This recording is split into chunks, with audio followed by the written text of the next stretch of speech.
Perkenalkan, nama saya Alvan Rizky Alhabsi dari kelas TS1B dengan nomor mahasiswa 200201048. Nah, di sini saya akan menjelaskan tentang karakteristik transistor dan akan mensimulasikannya dengan perangkat lunak Proteus. Nah, demikianlah penjelasan dari saya. Oke, saya akan menjelaskan tentang pengertiannya terlebih dahulu. Ini sebagai contoh gambar transistor. Transistor adalah alat semikonduktor yang dipakai sebagai penguat, sebagai sirkuit pemutus dan penyambung, stabilisasi tegangan, dan modulasi sinyal atau sebagai fungsi lainnya. Transistor memiliki 3 kaki terminal, yaitu kaki basis, kaki emitor, dan kaki kolektor. Tegangan yang satu terminalnya, misalnya emitor, dapat dipakai untuk mengatur arus dan tegangan yang lebih besar daripada arus input basis, yaitu pada keluaran tegangan dan arus output kolektor. Transistor seperti gambar ini tersebut dapat disebut juga transistor bipolar atau transistor BJT atau bipolar junction transistor. Transistor bipolar adalah inovasi yang menggantikan transistor tabung. Selain dimensi transistor bipolar yang relatif lebih kecil, disipasi dayanya juga lebih kecil sehingga dapat bekerja pada suhu yang lebih tinggi. Nah, ini fungsi transistor. Ya, yang pertama, sebagai penguat arus tegangan dan daya. Yang kedua, sebagai penyearah. Yang ketiga, sebagai sirkuit pemutus dan penyambung. Yang keempat, sebagai stabilisasi tegangan. Kekurangan transistor. Yang pertama, kesalahan pemasangan kaki transistor dapat berujung pada kerusakan komponen. Nah, biasanya itu terjadi karena kurang teliti pada pemasangan kaki transistor. Nah, yang kedua, transistor menghasilkan panas cukup besar sehingga dapat berujung pada penurunan umur pakai jika tidak dikelola dengan baik. Nah, itu kekurangannya. Dan untuk kelebihannya, yang pertama, transistor memiliki arus pengendali yang relatif kecil sehingga lebih mudah dikendalikan. Yang kedua, pengoperasian transistor tidak menyaratkan kontrak mekanis atau fisik dengan komponen lain sehingga mengurangi risiko konsleting. Yang ketiga, transistor memiliki dimensi yang lebih ringkas atau kecil. Yang keempat, transistor mampu beroperasi pada beragam tegangan. Sekarang saya akan mencoba mensimulasikan rangkaiannya di Proteus.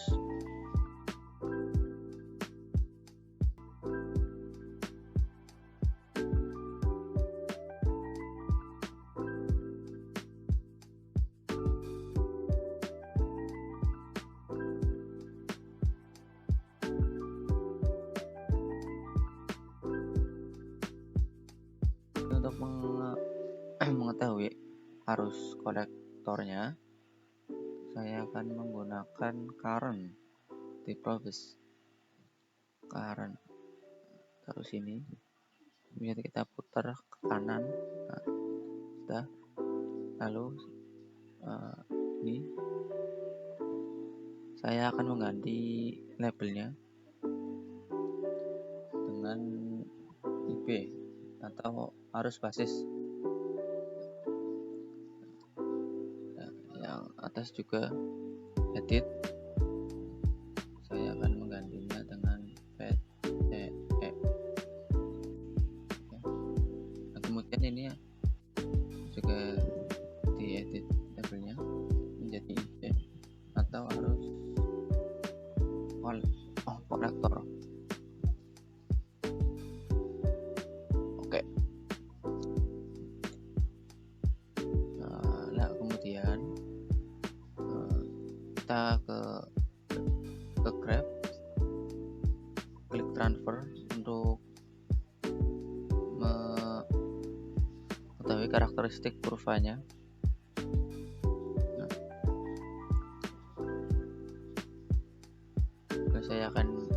geser arus kolektornya ini ke sini. Kemudian edit properties, source 1 kita hubungkan ke VCE, kemudian source 2 kita hubungkan ke IP. Lalu stop value yang di source 1 saya akan menggantinya dengan 12. Lalu nomor stopnya saya ganti menjadi 50. Klik OK kalau sudah. Kemudian saya akan mensimulasikannya. Kita klik simulasi graph.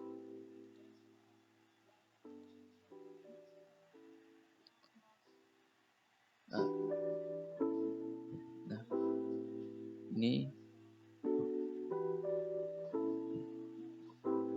contoh grafiknya keluar seperti gambar ini kurvanya.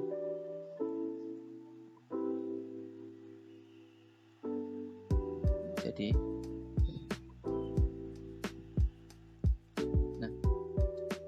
seperti pada gambar ini ya, daerah jenuh atau saturasi adalah daerah dengan VCE kurang dari tegangan lutut atau volt konektor.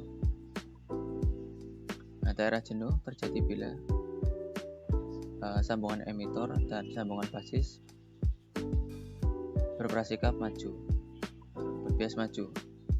Nah, pada daerah jenuh, arus kolektor tidak bergantung pada nilai IB, tegangan jenuh kolektor emitor.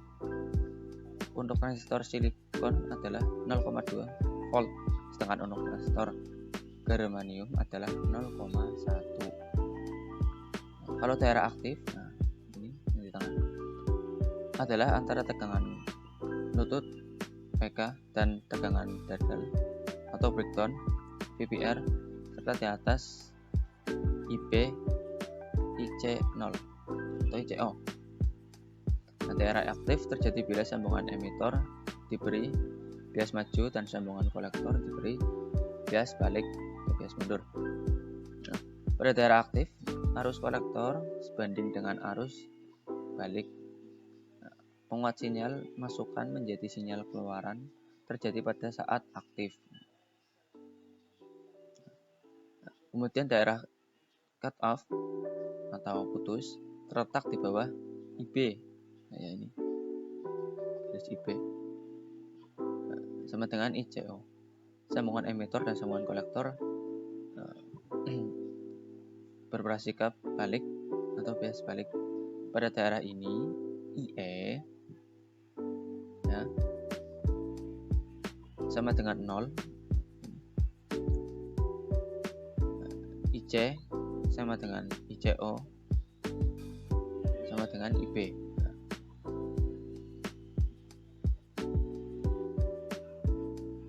Demikian penjelasan tentang karakteristik transistor. Bila ada kesalahan, saya mohon maaf karena saya sendiri juga masih belajar. Bila taufiq wal hidayah. Wassalamualaikum warahmatullahi wabarakatuh.